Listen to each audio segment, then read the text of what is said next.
Welcome back to the Big Leagues podcast. David and Isaac back with another video. NBA playoffs in full swing right now, heading into the conference finals. Gonna start quickly with the two game sevens we just had. Starting with Pacers Knicks. Pacers kind of run away with that game in New York.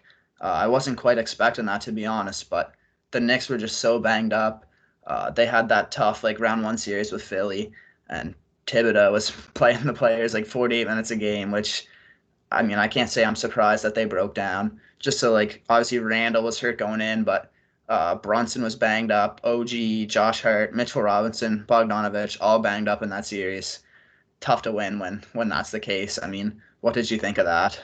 I mean, I think the Knicks did as good as they possibly could have because, like you said, they just had so many injuries. And when you're playing Miles McBride, 35 minutes in a game seven, it ain't gonna go well. And the fact their starting lineup, Hartenstein, they just weren't playing. Very the rotation was very slim.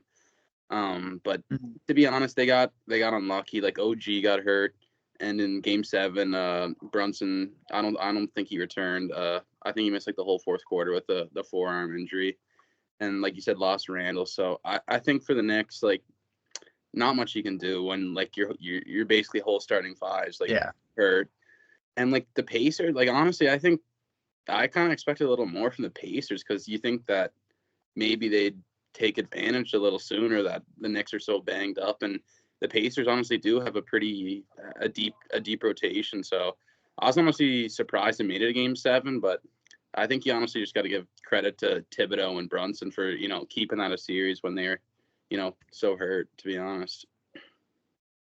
Yeah, that's true. It was a pretty good series, I thought. Anytime you got a game seven, it's typically pretty good. The other game seven we had, Denver Nuggets versus Minnesota Timberwolves. That was a crazy game. The Nuggets go up 20 and then blow the lead and choke away the game at home after winning the title last year. I was pretty surprised by that, to be honest. I thought that the Nuggets experience would kind of factor in, and that would be, especially with them being at home, that would kind of help them get that job done. But to me, honestly, at the end of that game, it looked like the opposite. It looked like the Wolves had the experience gap, and the Nuggets looked nervous out there, and the Wolves looked comfortable. So I thought that was a big reason why they were to pull out that win. What did you think about that game? Well, I thought once the Nuggets went up 20 and Anthony Edwards was kind of having an off game. He wasn't shooting very well in the first half. I thought it was over. I'm like, all right, Nuggets probably better go back to back. I honestly thought if they beat the Wolves, I thought they were winning the championship. But Carl, you got to give credit to Carl Anthony Towns because I'm kind of not his biggest fan, but he's playing really good defense on Me the open, neither. and he was scoring the ball when they needed, making big shots when they needed.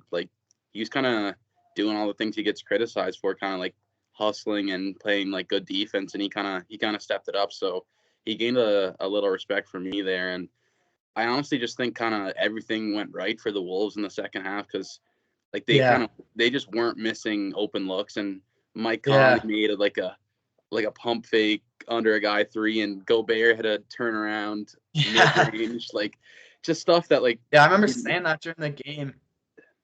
I was like, it just I was like, the Wolves are gonna win this game. It just seems like every bounce is going their way. They're not missing yeah, shots, and the Nuggets are missing a lot of shots they normally make.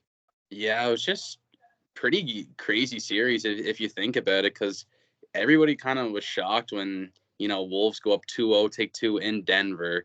Everyone's going on about Ants, MJ 2.0, Stephen A. Smith, making all these blasphemous takes.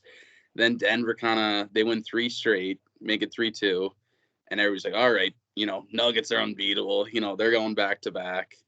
Then they get blown out in Game 6, and then the Wolves go surprisingly go into Denver, win three games in Denver, win Game 7. Just honestly, one of the more up and down series we've seen in the last few years in the playoffs that I've kind of paid attention Yeah, to. after the Wolves won game one, um, I was still like, no, I think the Nuggets are gonna win. I took them like plus 500 to win the title, and then the Wolves win game two, and I was like, uh oh, I was pretty nervous there, but I was still like still could be honestly value on the Nuggets just because like I trust Jokic and I trust like their like championship pedigree and experience and stuff, but just the way that they lost those two first home games, I was like, "Ooh, this could be bad." But then they bounced back, and I was liking my pick. I thought they were going to get the job done, but just took a loss at home. I mean, a few things that I thought were kind of keys that helped the Wolves get that win was just their offensive rebounding, especially late in that game. I thought they were getting a lot of second chance points off that, and it made a big difference as well. The Nuggets made a lot of turnovers that cost them a lot of points. Like Jamal Murray got ripped a couple of times in the backcourt for some easy points, which is tough to see. Another key thing that I'm not sure how this happened. A bit of a I think Mike Malone's a good coach, but this to me just didn't really make sense. A decision by him that they were up 20 points and Jokic never really got any rest. He played the whole game except for 1 minute. So I just think when you're up 20, you should probably try to get him some rest. And then it was clear to me that Yeah.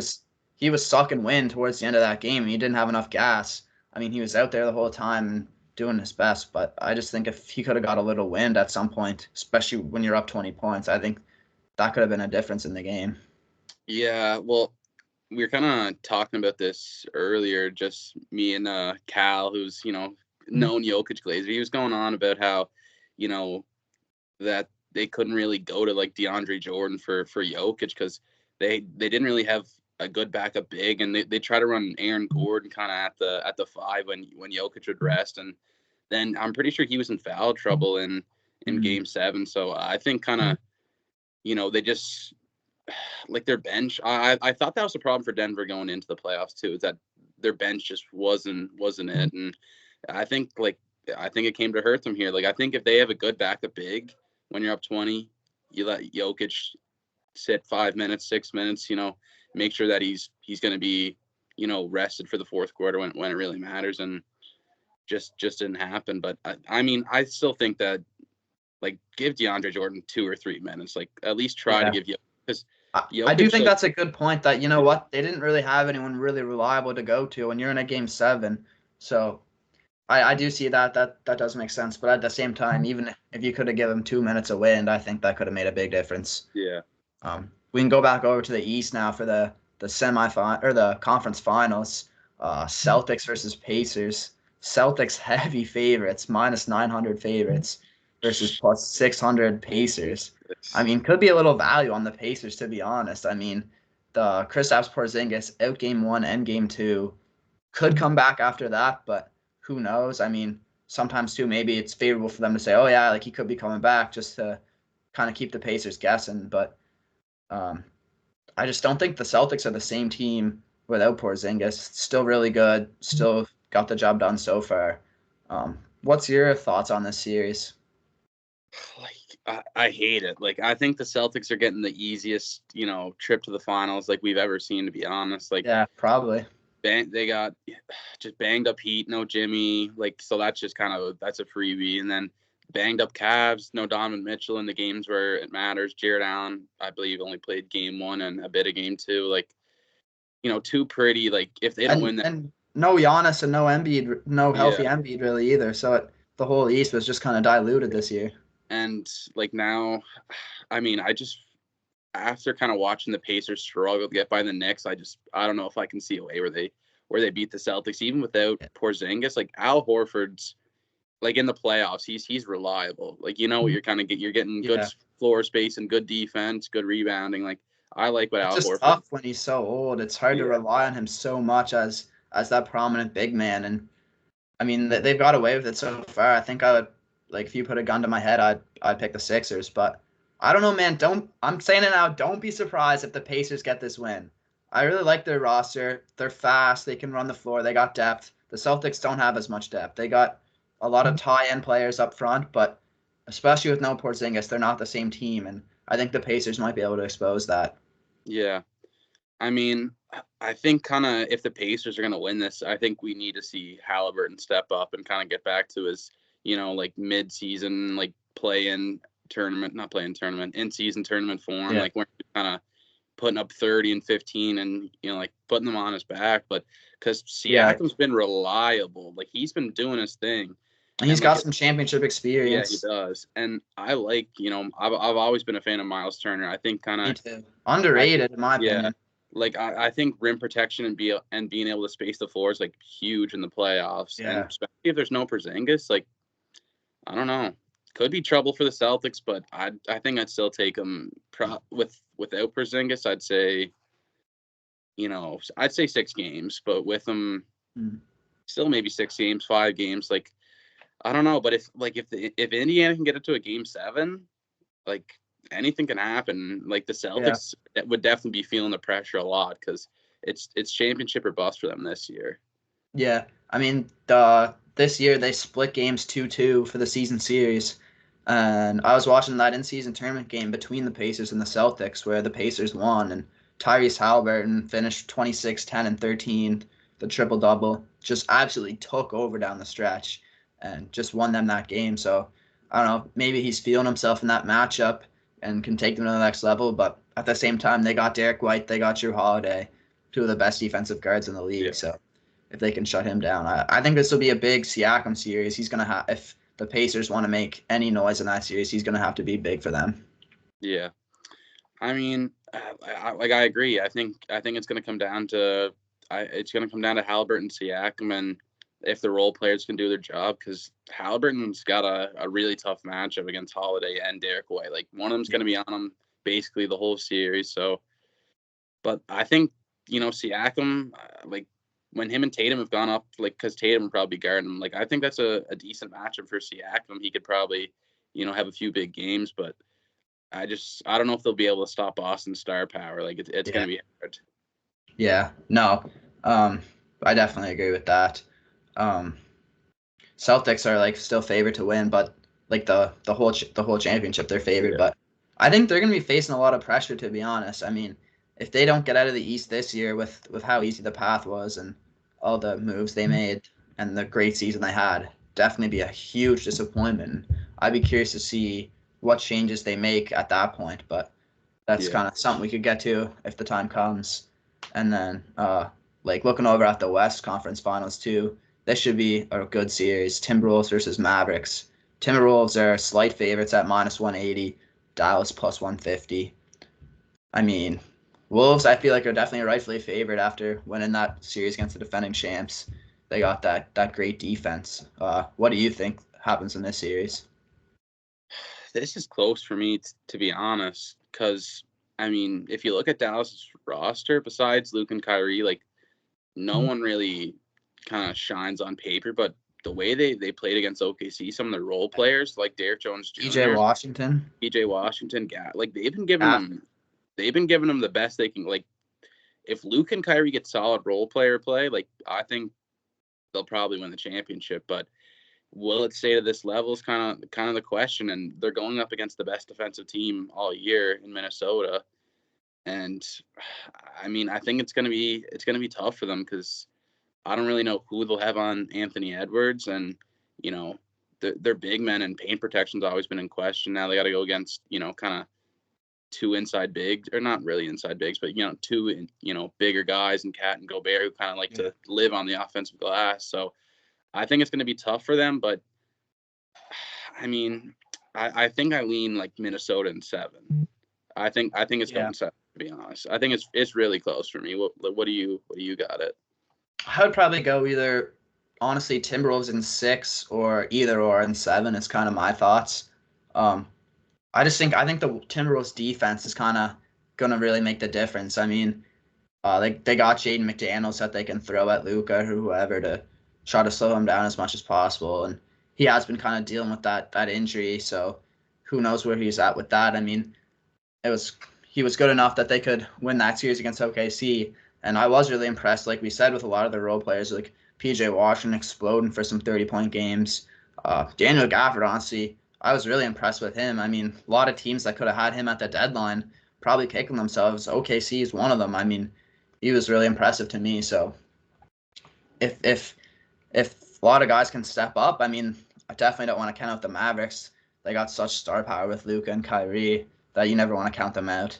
And I just wanted to sing some praise for Kyrie a little too. I mean, I've really been impressed with him this playoffs. He's faced a lot of criticism for maybe not having 30 points every game, but to me, it's not about the points with him this playoff run. He's just been playing really good team basketball. Making the plays that need to be made. Not always a flashy pass. Maybe he's one pass away from an assist, and he just kind of makes the right play, gets it to the open guy, gets different guys going. He's been playing really good defense too, and I've just really been impressed with him. I mean, he took over some fourth quarters, been a big help to them.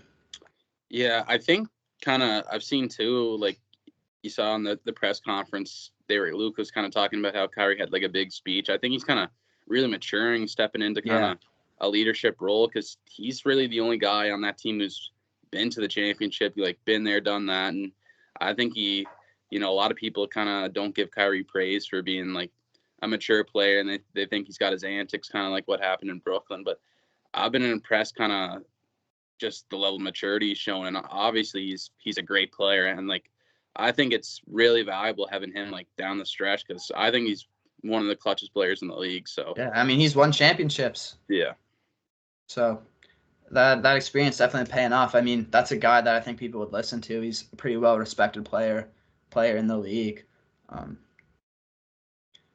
Yeah, I mean, I'm curious to see like if whoever wins this series between Luka and Ant, like if one of them explodes, I think they'd kind of cement themselves in that kind of top player discussion. I mean, Luka's probably already there. I'd have him third in my opinion, but I'd be curious to see too if Luka can explode, and if they win the championship, like could the best player in the world be on the line? I mean, I was also talking about this last night after I was watching the game with one of my buddies, and we were going on about how kind of after 2020, right, when the Lakers won, people are kind of saying, okay, LeBron's the best. Then after the Bucks won, people are like, okay, Giannis is the best. Then after the Warriors won, people are kind of throwing Curry's name, and then now, like this year, it's been about Jokic is the best. So And honestly, even I think in 2019. Yeah, so honestly, like I think if Ant goes out and wins this championship, or Luka, not Tatum. Tatum doesn't have this privilege, not a chance. But if Luka or Ant, like, I'm ready for the discussions about being like, I think Luka's, for me, I am top two already, so I'd be more than happy to have him as the best. But I think just what Ant's shown, raising his game, like kind of his first deep playoff run, and the way he just raises his game, just very impressive. For me, I mean, if he's scoring 40 points a night, it'd be hard to deny him. But from what I've seen so far, if the Wolves win, I don't know if I could maybe give Ant that status. I mean, I think for me, the discussion could start at 4 after Jokic, Luka, and Giannis. But, I mean, if he really takes over and cements himself as that guy, I mean, hard to deny him. Yeah. So where would you be lead? Like, who do you think takes the chip at this point? I'd say Minnesota, to be honest. Yeah, that's probably my lean too. I mean, Porzingis' health is a big factor in that. Like, if he doesn't come back at all, I mean, I just think that the Wolves would be too big for the Celtics. But if Porzingis comes back, I think that's a good series, especially too. He'll have to, like, he can't just come back and be right at game shape. He might need a little bit of time to kind of get back in the swing of things and get his rhythm back. So, yeah. Yeah, I mean, I was just kind of, I think the Wolves match it pretty well with the Celtics, even if they are healthy, to be honest. I mean, I guess Porzingis, would kind of have to stretch out either Cat or Gobert to the paint, so that'd kind of be a problem. But I think Minnesota, like, I just like their defense against a lot of teams. I think, they got McDaniels to throw at Tatum too. They do, and also like Ant's a lockdown defender too. Like he said he's taking Kyrie for this series, so I think he'd probably go on Jaylen Brown, to be honest. And then Derek White and Drew Holiday are kind of more spot up three, and like they're not really pure scores off the dribble. So yeah. I think like you can get away with sticking Mike Conley and whoever else on them too, and kind of just go with your best defenders on the Celtics big too. Yeah, for sure. Got any other thoughts on the playoffs there? Yeah. None. Yeah. It's been pretty fun to watch. Caught lots of good games. Hoping that these last two series are pretty good. And like this video, subscribe, and we'll be back with another video shortly.